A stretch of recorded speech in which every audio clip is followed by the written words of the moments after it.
Hello guys, இப்போ எல்லாத்துக்குமே வந்து இந்த சாம்சங் ஃபோன்ஸ் பொறுத்த வரைக்கும் வந்து இந்த ஸ்க்ரீன் ரெக்கார்டுங்கிறது ரொம்ப கஷ்டமாக இருக்குது.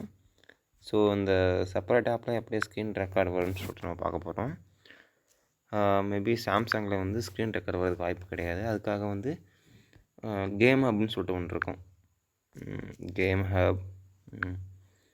ஹப்பில் இருக்க ஆப்ஸ்க்கு மட்டும்தான் வந்து இந்த ஸ்க்ரீன் ரெக்கார்டு ஆப்பை வந்து கொடுப்பாங்க. ஸோ அந்த ஆப்ஸ்க்கு மட்டும்தான் நம்ம வந்து ஸ்க்ரீன் ரெக்கார்ட் யூஸ் பண்ண முடியும்.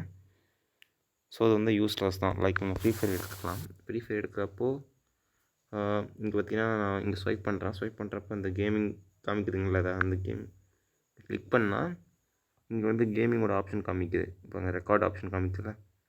ஸோ இதுக்கு மட்டும் தான் ரெக்கார்டு ஒர்க் ஆகும், தவிர மற்றபடி நம்ம வந்து நார்மலாக பேசிக் யூஸ் பண்ண முடியாது.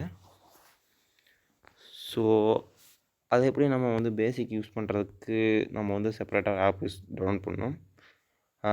ப்ளே ஸ்டோரில் லைக் எக்ஸ் ரெக்கார்ட்னு சொல்லிட்டு ஒரு ஆப் இருக்கும். எக்ஸ் ரெக்கார்டு வந்து அந்த ஆப்பை நீங்கள் வந்து ஆட்டோமேட்டிக்காக அந்த ஆப் ஆல்ரெடி இன்ஸ்டாலில் தான் இருக்குது.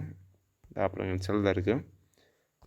ஸோ அந்த ஆப்பில் தான் நான் இப்போ ரெக்கார்ட் பண்ணிட்டுருக்கேன். லைக் உங்களுக்கு வந்து அந்த செப்பரேட் பட்டன் வந்துடும். இந்த ரெக்கார்ட் தெரியுதுங்களா, அந்த ரெக்கார்ட் இந்த பட்டன் வந்து உங்களுக்கு ஆட்டோமேட்டிக்காக மேலே ஸ்பெக்ஸில் வந்துடும். அதை ரெக்கார்ட் பண்ணும்போது அது உங்களுக்கு கரெக்டாக தான் இருக்கும். அதுக்கு அட்வான்ஸ் குவாலிட்டி நீங்கள் செட்டிங்ஸில் மாற்றிக்கலாம். ஓகே.